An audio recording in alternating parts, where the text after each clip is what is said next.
4월 7일 목요일 새벽기도에 나오신 성도님들을 주님의 이름으로 환영합니다. 현장에서 또 가정에서 영상으로 함께 하시는 모든 하나님의 아들, 딸들에게 이 시간 하나님께서 은혜 주셔서 또 생명의 말씀을 통하여 새롭게 하시길 간구합니다. 다 함께 새 찬송가 254장 내 주의 보혈은 찬송하면서 새벽기도회를 시작하겠습니다. 254장입니다. 내 주의 보혈은 통일찬송은 186장입니다. 내 주의 보혈은 정하고 정하다 내 죄를 정케 하신 주 날 오라 하신다. 내가 주께로 지금 가오니 십자가의 보혈로 날 씻어 주소서. 약하고 추해도 주께로 나가면 힘주시고 내 추함을 곧 씻어주시네. 내가 주께로 지금 가오니 십자가의 보혈로 날 씻어 주소서. 날 오라 하심은 온전한 믿음과 또 사랑함과 평안함 다 주려 함이라. 내가 주께로 지금 가오니 십자가의 보혈로 날 씻어 주소서. 큰 죄인 복받아 살 길을 얻었네. 한없이 넓고 큰 은혜 베풀어 주소서. 내가 주께로 지금 가오니 십자가의 보혈로 날 씻어 주소서. 그 피가 맘속에 큰 증거 됩니다. 내 기도 소리 들으사 다 허락하소서. 내가 주께로 지금 가오니 십자가의 보혈로 날 씻어 주소서. 아멘. 이 시간 기도하면 좋겠습니다. 오늘 함께 부른 찬송처럼 십자가의 보혈로 죄인된 우리들을 씻어주심에 감사하며 오직 하나님만 바라보고 예수만 자랑하고 오직 예수가 우리 삶의 주인이요 왕되게 해달라고, 또 이 시간 하나님께서 말씀을 통하여 우리에게 꼭 필요한 생명의 말씀을 달라고 예수여 한번 부르고 기도하겠습니다. 예수여. 하나님 아버지 감사합니다. 그렇습니다. 죄인된 우리들을 십자가의 보혈로 깨끗하게 하셔서 하나님 앞에 의로운 자로 세워주신 주님의 은혜에 감사합니다. 자격 없는 우리들을 하나님의 아들, 딸로 삼아주신 그 측량할 수 없는 은혜에 감사합니다. 그런데 우리는 그 하나님의 은혜를 잊어버리고 세상 유혹에 헛된 세상을 분주하게 살아가기 바쁩니다. 하나님, 이제 고난주간입니다. 아버지, 1년에 이 시간만이라도 아버지 바라옵기는 주님과 동행하는 시간 되게 하여 주시옵소서. 2000년 전 이 땅에 오셔서 우리를 위해서 베풀어 주신 그 사랑과 은혜를 기억하는 복된 시간 되게 하여 주시옵소서. 하나님, 오늘도 하나님 말씀을 듣습니다. 하나님 말씀하여 주시옵소서. 말씀을 통하여 우리가 우리의 심령이 새롭게 되게 하시고 세상을 향했던 우리의 마음이 다시 한번 하나님께 돌아올 수 있는 시간 되게 은혜를 베풀어 주시옵소서. 감사하며 생명 되신 예수님의 이름으로 기도합니다. 아멘. 오늘 주실 하나님 말씀 함께 보겠습니다. 마태복음 11장 16절 24절입니다. 마태복음 11장 16절 24절입니다. 한 절씩 교독하시고 마지막 절은 합독하겠습니다. 마태복음 11장 16절 24절입니다. 이 세대를 무엇으로 비유할까? 비유하건대 아이들이 장터에 앉아 제 동물을 불러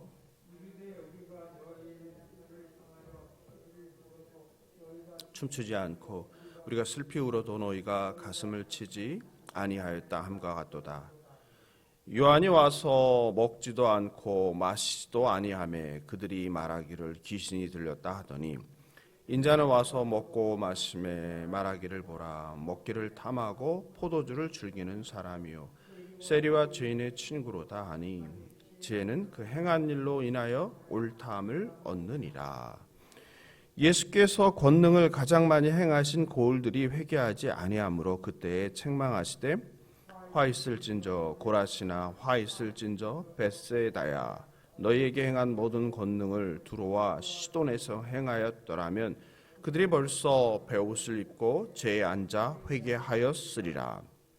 내가 너희에게 이르노니 심판날에 두로와 시돈이 너희보다 견디기 쉬우리라. 가버나움아 내가 하늘에까지 높여지겠느냐 음부에까지 낮아지리라. 내게 행한 모든 권능을 소돔에서 행하였더라면 그 성이 오늘까지 있었으리라. 함께 읽겠습니다. 내가 너희에게 이르노니 심판날에 소돔 땅이 너보다 견디기 쉬우리라 하시니라. 아멘. 2000년 전 예루살렘에서 사람들은 메시아를 보았습니다. 메시아를 들었습니다. 그러나 많은 사람들, 거의 대부분의 사람들은 반응하지 않았습니다. 도리어 거부하고 배척하였습니다. 그런데 그런 사람들의 무반응은 2000년 전이나 오늘날 지금 이 시대 우리 한국 상황이나 조금도 다르지 않습니다. 예수님은 오늘 본문에서 세 가지 예를 들어서 복음의 그 아름다운 소식에 기쁜 소식에 무반응 혹은 적대적인 사람들을 책망하십니다. 첫째, 예수님께서 이 세대를 장터에 아무 반응 없는 아이들로 비유하셨습니다. 많은 분들이 말씀하십니다. 안 그래도 교회를 떠나는 시대인데 코로나 2년 이제 3년으로 정말 사람들이 신앙을 잃어가고 있다. 어제는 제가 신방하기 위해서 말씀 액자를 사기 위해서 한 큰 교회 옆에 있는 상점에 갔습니다. 그러면서 제가 그 앞에 워낙 큰 교회이기 때문에 그 장사하시는 분에게 여쭤봤어요. 이 교회는 성도가 얼마나 됩니까? 하니까 한 6천 명이라고 하더라고요. 굉장히 큰 교회죠, 수원에서. 그런데 지금은 한 몇 명 정도나 나옵니까? 하니까 한 1,000명 정도 나올까 하시더라고요. 그러니까 6분의 1만 주일 예배에 참석한다는 거예요. 그렇다고 해서 교회에서 지금 뭐 방역 수칙 때문에 나오지 말라, 오면 안 된다, 뭐 인원수를 제한하고 그런 상태 아니잖아요. 얼마든지 나올 수 있는 상황이고 뭐 그런 제한이 풀린 상황인데 6분의 1만 현장 예배를 나온다고 하더라고요. 그러면서 큰일 났다고, 과연 코로나 전으로 예배가 회복될 수 있을지, 현장 예배가 그런 걱정을 하셨습니다. 그렇습니다. 그러다 보니 뭐 성도들의 신앙 습관을 잃은 것은 물론이고 전도하기도 어렵게 되었다고 합니다. 오히려 누군가에게 예수를 전하려고 하면 반응이 예수를 안 믿는 것을 도리어 자랑한다고 합니다. 당신이나 믿으세요. 난 지옥 가도 좋아. 이렇게 조롱하며 말하는 사람도 있다고 합니다. 예수가 그리스도임을 전해도 사람들은 아무런 반응이 없습니다. 도리어 조롱합니다. 죽음이 끝이 아니라는 소리에, 죽으면 하나님의 심판이 있다는 소리에 그저 바쁘게 자기 갈 길을 갈 뿐입니다. 17절입니다. 함께 읽어볼까요? 이르되 우리가 너희를 향하여 피리를 불어도 너희가 춤추지 않고 우리가 슬피 울어도 너희가 가슴을 치지 아니하였다 함과 같도다. 피리를 분다는 것은 무슨 의미예요? 잔치가 열렸다는 거죠. 잔치에서 피리를 불면, 우리도 옛날 잔치 생각해 보세요. 마을에서, 그죠? 그러면 사람들이 풍악을 울리면 바로 뭐 합니까? 술에 취한 사람들이 기분이 좋아서 덩실덩실 춤을 추죠. 그런데 피리를 부는데 춤추지 않는다는 거예요. 슬피 운다는 건 어디겠어요? 초상집이겠죠. 장례가 난 거죠. 초상집에는 항상 곡하는 사람이 있었죠.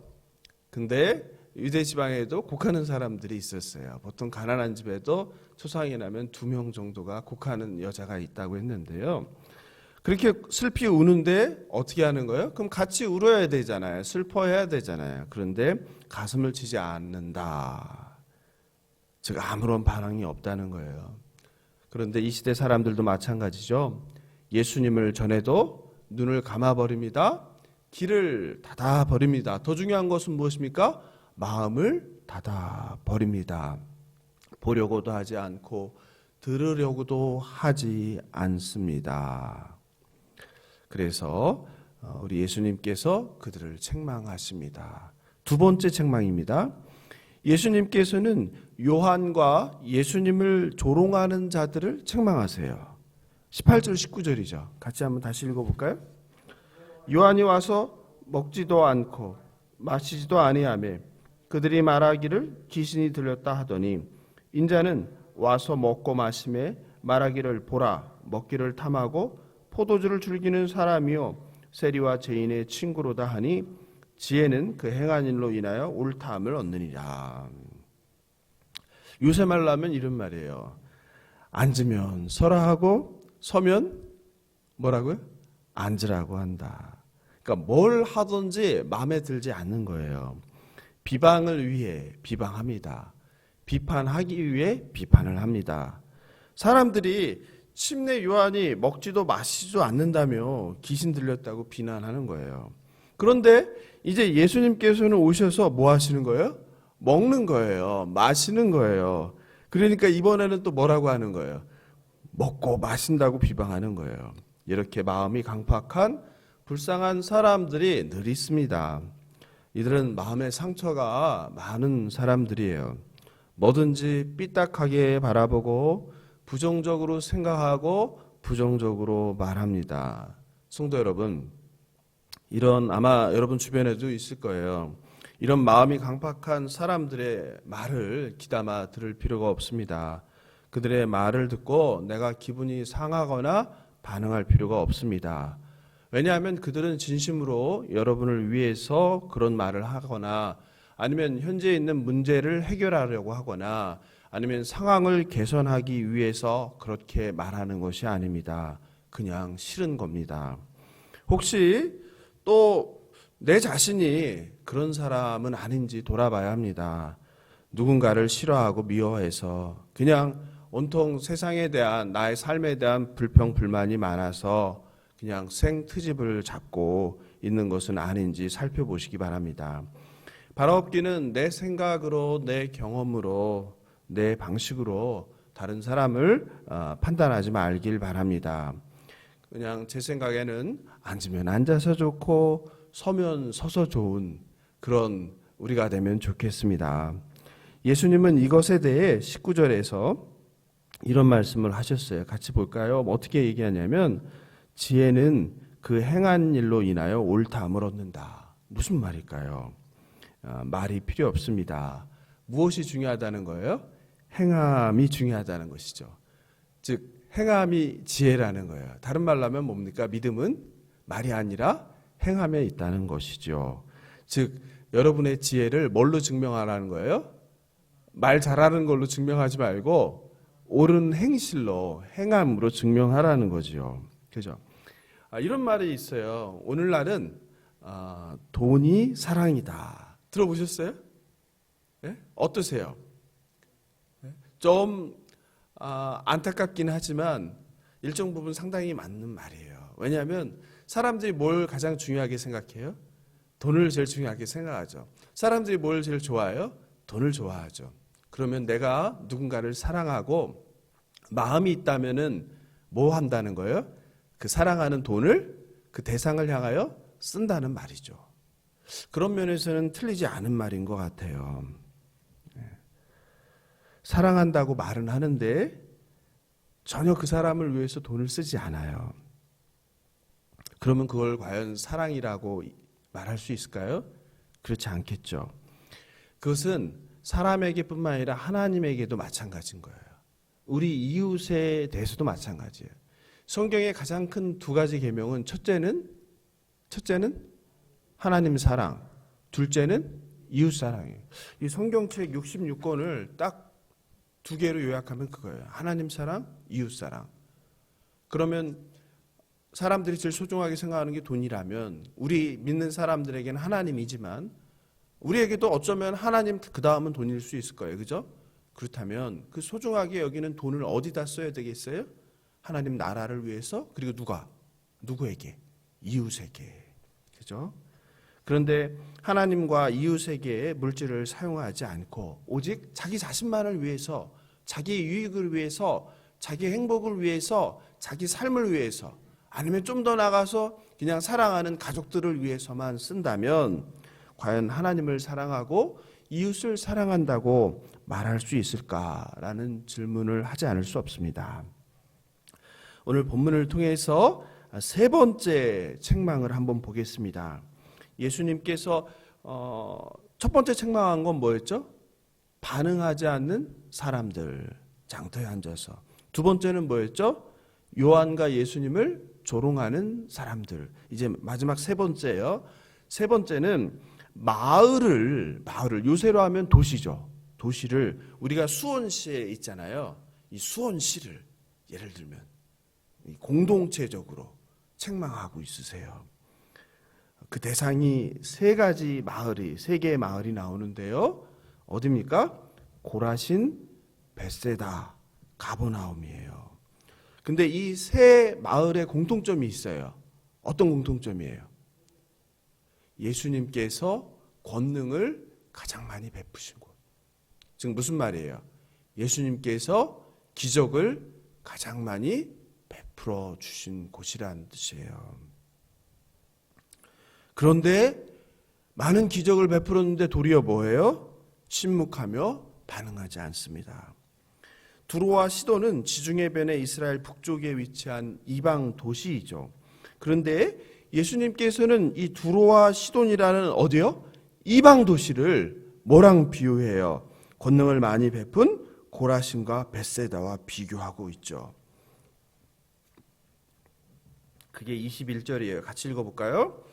화 있을진저 고라시나 화 있을진저 벳세다야 너희에게 행한 모든 권능을 두로와 시돈에서 행하였더라면 그들이 벌써 베옷을 입고 제에 앉아 회개하였으리라. 그죠? 너희들은 누구보다 못하다? 이방 도시보다 못하다는 거죠. 이방 도시보다 악하다. 이유는 뭐예요?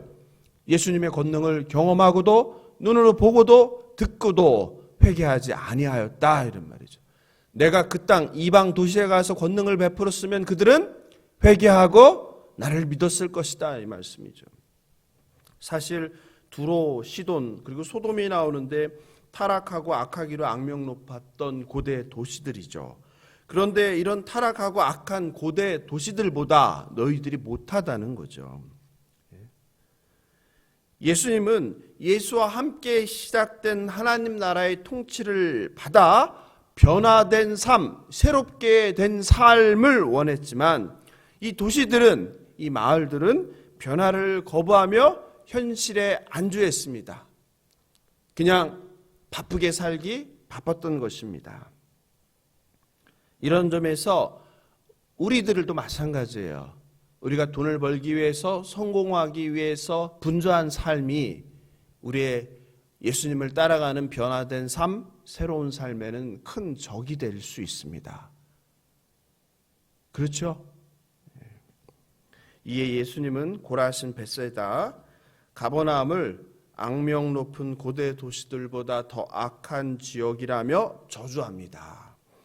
22절을 한번 보겠습니다. 내가 너희에게 이르노니 심판날에 어디가 두로와 시돈이 너희보다 견디기 쉬우리라. 그렇죠? 예수님은 항상 뭘 더 나쁘게 보세요? 똑같이 죄인인데 죄를 졌는데 예수님을 들어보지 못한 사람과 지역이 있어요. 그죠? 똑같이 죄인인데 예수를 듣고 경험한 지역이 있어요. 어디를 더 심판하세요? 예수를 들었는데, 경험했는데 거부한 자들을 늘 지속적으로 더 큰 심판을 하겠다고 하세요. 그렇죠? 흔히 병을 고치고 귀신을 쫓는 기적을 보면 사람들이 예수를 믿을 것 같지만 꼭 그렇지는 않습니다. 목격한 그 순간 깜짝 놀라고 흥분했다. 시간이 지나면 사라집니다. 그래서 여러분, 그 눈에 보이는 기적에 현혹되지 말라고 하는 거예요. 너무 거기에 마음에 두지 말라는 거예요. 정말 중요한 건 뭐예요? 하나님 말씀이에요. 말씀을 붙드십시오. 눈에 보이는 기이한 현상에 현혹되다 보면 이단이나 사이비에 빠질 가능성이 높습니다. 한국교회 전통적으로 봤을 때요, 기이한 이적을 베푼 그런 대단한 분들이 있었죠. 그분들의 끝이 다 좋지 못했죠. 대부분이 다 뭐가 됐어요? 교주화 됐죠. 왜냐하면 사람들이 신격화하니까, 우상화하니까. 그렇죠? 그래서 너무 그런 거에 현혹되거나 미혹돼서 따라다니지 마시고 하나님 말씀을 붙드십시오. 그것이 길입니다. 그것이 살 길입니다. 그리고 그런 놀라운 이적들도 영원하지 않죠. 왜 그러세요? 하나님 말씀대로 살지 않으니까 이적도 빼앗는, 그런 권능도 빼앗는 것이죠. 예수께서는 23절에서 가버나움도 저주합니다. 같이 읽어볼까요? 가버나움아, 내가 하늘에까지 높아지겠느냐? 음부에까지 낮아지리라. 내게 행한 모든 권능을 소돔에서 행하였더라면 그 성이 오늘까지 있었으리라. 그런데 중요한 게 가버나움은 어떤 곳입니까? 예? 그렇죠. 우리 권사님 말씀대로 가버나움이라는 것은 예수님의 사역의 중심지였어요. 그런데 놀랍게도 그 사역의 중심지였던 가버나움 사람들이 예수님께 무반응했어요. 그러니까 우리가 기이한 기적을 경험한다고 예수를 믿고 따르는 게 아니라는 사실에 오히려 더 배쳐갈 수 있다는 거예요. 이것이 예수님으로 하여금 소돔보다 더 큰, 소돔이 불심판 아니에요? 그보다 더 큰 심판을 하는데 그 심판이 어떤 심판이에요? 거기 놀라운 말이 나와요. 뭐가 나와요? 음부에까지 낮아지리라. 그러니까 이것은 단순한 책망이나 형벌이 아니에요. 뭘 뜻해요? 영원한 사망을 의미해요. 영원한 죽음을 의미합니다. 실제로 제가 가보지는 않아서 모르겠는데요. 그 책에 보니까 오늘날 고라신, 벳세다, 가버나움이 폐허로 존재한다고 그래요. 신기하죠? 가보신 분 있으면 아마 그걸 확인하셨는지 모르겠어요. 제가 공부한 책에는 그렇게 나오더라고요. 반면에 그 지역의 다른 마을들은 여전히 사람들로 북적거린다고 해요. 예수님의 화가 심판이 임한 결과가 아닐까 생각합니다. 말씀을 마무리합니다. 사람과 세상은 2000년 전이나 지금이나 똑같습니다. 예수가 하나님이라는 것을, 예수가 메시아 그리스도임을 믿지 않습니다. 기적을 본다고 크게 달라지지 않습니다. 순간 기적에 열광할지 몰라도 기적에 열광한 것이지 예수가 메시아임에 열광한 것은 아닙니다. 지금은 2000년 전보다 더 많은 목사들이 여기저기서 예수가 그리스도임을 전합니다. 인터넷에는 수많은 설교와 하나님 말씀과 또 기적의 경험들, 간증들이 넘쳐납니다. 하지만 사람들은 관심이 없습니다. 종말이 오든 심판이 오든 상관이 없습니다. 그저 세상에서 성공하는 것, 세상에서 잘 먹고 잘 사는 것, 인정받는 것, 부귀 영화에만 관심이 많을 뿐입니다. 그저 한 번뿐인 인생 즐기자, 후회 없이 살자, 오늘을 바쁘게 돈을 벌며 즐기기 바쁩니다. 그러나 히브리서 성경 기자는 분명히 한 번 죽는 것은 사람에게 정해진 것이요 그 후에는 심판이 있다고 말씀하셨습니다. 성도 여러분, 죽음은 끝이 아닙니다. 죽은 후에 반드시 저와 여러분도 하나님 앞에 서게 됩니다. 죽음이 끝이 아닌 영원한 삶의 시작임을 믿으시는 저와 여러분 되길 바랍니다. 오늘 하나님께서 예수님께서 우리에게 주신 화 있을 진저 예수님의 심판의 메시지를 듣고 더 늦기 전에 예수님께 돌아오시기 바랍니다. 예수님 잘 믿고 믿는다는 것은 행함이라고 하였습니다. 말씀대로 살아내서 하나님의 진노의 심판을 피하는 저와 여러분 되길 예수님의 이름으로 축원합니다. 오늘 말씀 생각하면서 찬송가 449장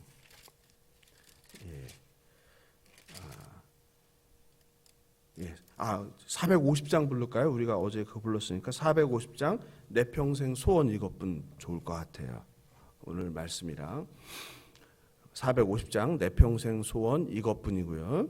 옛날 찬송은 376장이에요. 내 평생 소원 이것뿐 주의 일 하다가